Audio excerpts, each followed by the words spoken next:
Maestro Sir Anton, guro't vlogger na Pilipino, tagahatid ng balita sa bayan ay totoo.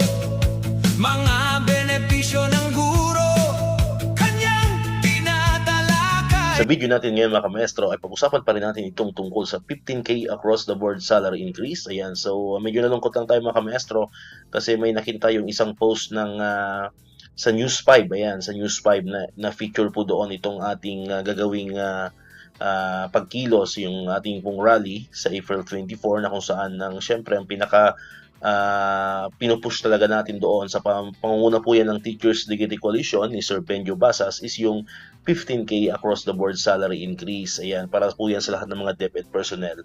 Ayan, so medyo nalungkot lang tayo kasi marami tayong mga nakita doon mga negative comments about dito sa ating pinupush na 15K across the board increase. And karamihan din doon ay mga nakalock profile, no? Di mo malaman kung mga trolls. So kung trolls man yan o hindi, sagutin na rin natin kasi ayaw ko na sana siyang patulan kaso nakakapanakit ng kalooban kaya mas minarapat ko na pong sagutin yan sa pamamagitan po ng paggawa nitong video. Ayan, so syempre kayo po mga ka-maestro, yung mga subscriber natin dyan ay free din po kayo mag-comment sa comment section natin, ayan, para mailabas din po natin yung saloobin natin para alam nila yung kalagayan talaga ng teachers. Ayan, kasi baka hindi nila alam, kasi karamihan naman sila nagko-comment dyan, mga walang alam 'di ba? Para mga nakikisawsaw lang sa issue natin. Ayan.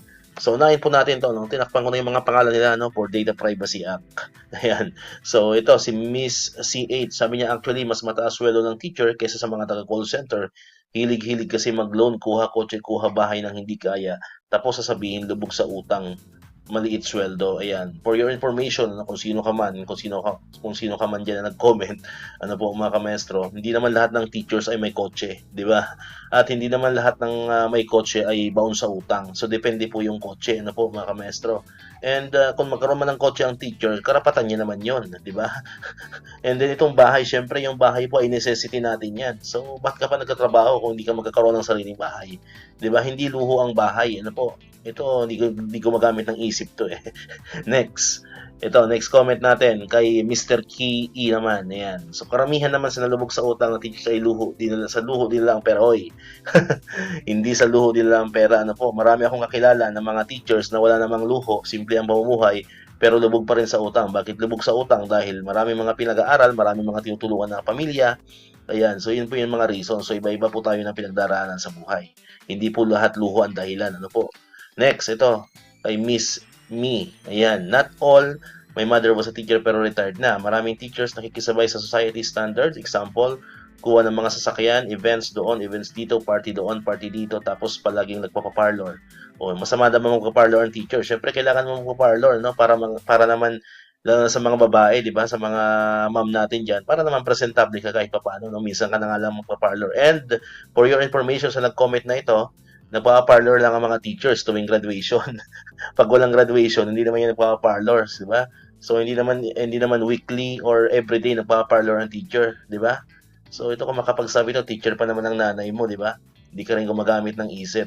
Ayan, so budgeted pero masarap yung mga pagkain namin. Ayan, sabi niya, alam niya na sinabi, no? So yan, mga sasakyan, sa tingin ko naman ngayon yung sasakyan, hindi naman siya luho Minsan, depende rin sa sitwasyon. Kung malayo yung bahay mo sa school, so syempre, kailangan mo rin naman talagang kumuha ng sasakyan, So, hindi naman tayo against doon sa mga teachers na kumukuha ng sasakyan, So, lahat naman may karapatan. Yung tambay nga, may sasakyan, di ba? Teachers pa kaya, di ba? And then, pag kumuha naman ng teachers, hindi naman yan pangluho yung sasakyan. Minsan, marami siya mga anak na sinasakay, sasabay niya na sa sasakyan, para naman kahit paano mas convenient kaysa naman mag-commute, ganun din naman, po. So, hindi mo basta-basta pwede masabi na porket may sasakyan ng teacher ay may luho na, 'di ba? Ito, next, kay Mr. AZ. Sabi niya, ang tanong, bakit hilig niya na mag-loan? Tapos magreklamo na lubog sa utang. Yun nga, kasi naglo-loan dahil nga kulang ang sweldo. 'Di ba? Hindi sapat yung basic salary po ngayon ng teacher sa taas ng mga bilihin, sa taas ng gastusin. At dagdag pa diyan yung mga gastos mismo sa school na sariling pera ng teacher ang ginagamit. 'Di ba? So, kailangan talaga mag-loan. Ito, kay Miss Ra. Sabi niya, ang tanong, bakit kailangan mangutang? Ang alam mo kasi loan dito, loan doon, kaya nababaon. Ayan. So, yun nga yung reason, di ba? Kaya nag-loan dahil kailangan ng pera pang support po sa mga pangailangan ng isang teacher, di ba? So, ito next kay Miss GE. Puro kasi loan ng mga teachers. Pag may increase, reloan ulit ang dating loan tapos lagi silang humihingi ng increase. Ayan, so hindi naman lagi, di ba?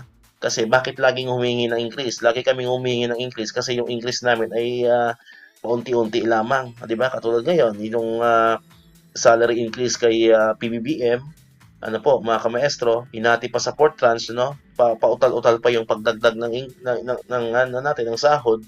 And at the same time, napakababa rin naman. Ano po, kung susumahin mo, nauubos lang sa tax, 'di ba? Ang laki rin ng tax na binabawas. Pagka nagdagdag ng increase ng sahod, dagdag din si PhilHealth, dagdag din yung tax, dagdag din si GSIS. So lahat nadadagdagan yung kaltas. So wala rin matitira. Konti lang din yung matitira, 'di ba? Ito sabi niya, increase na pambayad sa utang, parang mga utangero mga yan. Comment, 'di ba? Utangera, no? Hindi naman porket nangungutang yung teacher, 'di ba? Hindi naman ibig sabihin ay utangero na 'yan, no? Depende nga yan sa pangangailangan, 'di ba? Ito next. Ayan, so sabi diyan, puro loan lang kasi ang alam ng mga 'yan. Ito pa, salary increase, pambayad sa loan at Boracay escapade. Ito, Boracay escapade. Siyempre, pagka bakasyon, yan din yung time para makapag-unwind yung mga teachers. So, hindi tayo against doon sa mga teacher na makikita nyo sa post, nagbo-Boracay, nagbo-Baguio, nagpapalawan, di ba? Yan naman ay ginagawa lang naman ng teacher yan once a year, di ba? Mga politiko nga halos every month, di ba? Yung mga matataas na official natin, halos every month, nasa ibang bansa mga yan. Mga teacher, Boracay na nga lang, gagawa pa ng issue. Okay ka lang ba dyan? Yung nag-comment na ito, okay ka lang ba? 'Di ba? Boracay na nga lang gagawa pa ng issue, 'di ba? Samantalang yung iba nga out of the country pa. So walang masama doon. Ano po, kasi yan po ay pag-unwind namin, 'di ba? Kasi pagdating ng June, 10 buwan yan ng sunod-sunod, talagang puspusan na naman yung pagtatrabaho namin para sa mga bata, no? So walang masama po diyan. Ano po mga kamaestro? Ayan, next ito. Huwag kasi maluho. Ay, nasagutan natin kanina yan. Ito, sobrang laki daw ng 15,000 sahod, parang hindi na makatarungan. Magkano ba ang sahod ng teacher 1? Nasa 25K. So, dapat daw ay 5K lang. Oy, ayan. So, for your information, ano po, kung 5K lang ang idadagdag, wala rin pong matitira kasi babawasan pa ng tax yan, babawasan pa ng PhilHealth, ng GSIS. So, wala rin maiiwan sa 5K lang. Kung 5K lang itataas, baka matira dyan ay 2,000 lang. Di ba po? So, hindi rin applicable po itong suggestion nyo. Ito naman next, reklamo ng reklamo sa sweldo nila, ba't yan ang kinuha yung course? Meron namang iba kung gusto nyo, malaki sweldo nyo. Amen. So, to hindi rin yung comment nito, hindi rin magandang pakinggan, ano po. So, yan ang kinuha namin course kasi yan ang gusto namin, ano po. Ngayon, humingi lang naman kami ng, kumbaga, ng tapat na sahod, no, na may dignidad na nararapat para sa isang teacher. Ito, luho pa more, kaya lubog sa utang. Ayan, nasagutan natin kanina yan. So, wala kaming luho. Kung may nagluluho man dyan, manginan-nginan lang. Pero majority ng mga teachers na nalulubog sa utang ay hindi naman dahil sa luho. Kung meron man dyan nagluluho, malamang hindi rin yan sila lubog sa utang. Kasi may mga kilala naman ako ng mga teachers na talagang may mayaman na before, may kaya na before. So, syempre, magluluho yung mga yan. So, hindi naman sila lubog sa utang. No? Kasi baka yung mga nakakita yung mga gano'n, ano? Kasi hindi naman lahat ng teacher kasi para-pareho ng estado sa buhay. May mga teachers na talaga na bago sila naging teacher, may kaya na sila sa buhay, mayroon silang sobrang pera. So, syempre, nagka-travel sila, pero hindi naman sila lubog sa utang. So, yung mga kilala nating lubog sa utang ay hindi naman talaga actually maluho. Ito naman, wala nang natutunan karamihan sa mga estudyante sa public school, hihingi pa ng pay increase. Ito, di mag-teacher ka para maranasan mo kung ano ang sistema ng edukasyon natin, kung bakit walang natutunan ng mga estudyante, 'di ba? So mali ka diyan. Ano po? So ito, hindi ko rin nagustuhan yung comment na ito, 'di ba? Na wala daw natutunan yung mga estudyante, 'di ba? So kung walang natutunan yung mga estudyante, di sana walang mga doktor ngayon, walang mga nurses ngayon, 'di ba? Walang mga engineers ngayon, no? Ito next. Grabe naman. If yung pagkalubog niyo sa utang prior to crisis not reasonable, lalo ipula naman matinding dagok sa pamilya, malaki na din kahit paano. Para mo na rin sinabing gusto mo magkaroon kami ng dagok sa pamilya, di ba? So, if i-compare natin yung sahod ng teachers sa ibang profession, mababa pa rin talaga sa teachers. And i-compare natin ang sweldo ng teachers dito sa Pilipinas sa mga karating bansa natin, hindi hamak na pag-iiwanan na po ang sweldo ng teacher dito sa Pilipinas. Alright? Ito, next. Matapos mangutang, hihingi ng taas sahod. Hehehe. Yan. Ito.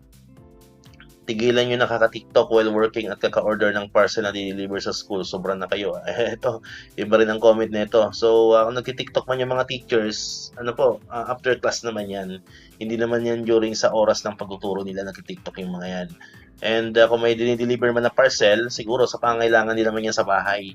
Ano po, hindi naman yan kung ano-ano lang yung mga pinapadeliver. Alright, ito. Sa laki ng sahod ng mga teacher, ewan ba't kulang pa daw, daming bonus, kahit walang pasok may sahod. Ito, isa rin to, wala ring alam. Kahit walang pasok daw, may sahod.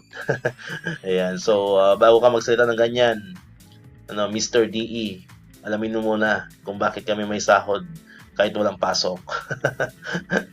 Ayan, wala kaming sick leave, wala kaming vacation leave, wala kaming mga ganong mga leave, po. So, kaya dyan lang naman yan. Kumbaga, quits lang yan. Ito, paano di lubog sa utang araw-araw online sa Lazada?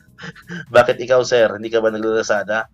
Pag teacher ba, bawal na magkaroon ng parcel, ng Lazada, ng Shopee? Ito, sabi niya, sorry, in my opinion, observation 15K is too much. Suggestion, 5K. Ito, same kanina, 5K din daw. So, ano rin to, sabi ko nga kanina, sagot ko na yan, pag 5K, wala lang matitira. Mauwi lang yan sa tax, mauwi lang yan sa PhilHealth, sa GSIS. So, wala rin maiiwan. So, hindi applicable yung 5K na sinasuggest ninyo. Alright? Ito, pinambibili ng mga pang-vlog na gadgets, kaya nga nagkakautang. So, for your information, yung pinambibili ng vlog sa mga teacher vlogger, ay hindi naman yan mga mamahalin. Magkano lang naman yan? 'Di ba? Magkano lang naman yan? Ako nga, matagal na akong nagvo-vlog pero wala naman akong binibiling mamahaling gamit sa pag-vlog. Laptop lang ang gamit ko. Laptop lang tsaka ordinary cellphone lang gamit ko, di ba? Ito, grabe naman kayo, 40K minimum na. Saan mo nakuha yung balita na 40K? Hindi po 40K ang minimum namin. May bisyo ka na pag ganyan. Sunog na sa budget. Saan mo naman nakuha yung fake news na 40K ang minimum, di ba? Ayan. So wala pong katotohanan yan yung 40K na minimum. Alright? Ayan, so yun po, yun po yung mga nakita natin ng mga, although mayroon pang mga ilan na hindi ko na sinama dito. Ayan, so medyo nalungkot lang tayo kasi marami pa rin mga toxic comment tayo mga nabasa, na sana sabi ko nga, kung wala kayo sa kalagayan ng teachers, kung wala kayong alam sa pagiging teacher, huwag na kayong magsalita. Suportahan nyo na lang kasi pag sinuportahan nyo naman yung teacher, ang makikinabang naman dyan is yung mga anak ninyo, mga apo ninyo balang araw. 'Di ba? Kasi lahat naman ay dadaan sa DepEd. 'Di ba? Lahat naman ng mga apo nyo sa tuhod, lahat naman po 'yan ay dadaan dito sa DepEd at lahat po 'yan dadaan sa teacher. Kaya anuman pong mga pagkilos, anuman pong mga nire-request ng mga teachers, support na lang po natin, Kasi para rin naman po 'yan sa education system po natin. Malaki po ang impact niyan. Malaki po ang impact ng salary increase na 'yan sa pagtuturo ng mga teachers sa sistema po ng edukasyon po natin. Alright? So, diyan ko natatapusin mga kamestro. Sabi ko kanina kung may mga comments din kayo, may nais kayong sagutin sa mga nabasa yung comment, pwede po kayo mag-comment po dyan sa atin pong comment section. Ayan, free po kayo mag-comment po dyan mga kamestro. Alright, so dito ko natatapusin ang ating video ngayon mga kamestro. Kung hindi ka pa nakakapag-subscribe, click mo lang ang subscribe button yan para ikaw yung una nakapanood ng mga videos na ina-upload natin. Katulad ito yung mga updates pa rin about sa salary increase and other benefits sa mga teachers and government employees. And syempre, click mo na rin ang notification bell button para ma-notify ka, always updated ka pag may mga bago tayong uploaded na videos. So muli, maraming salamat sa inyong panonood at pakikinig. Once again, El Maestro. See you on my next vlog. Bye-bye!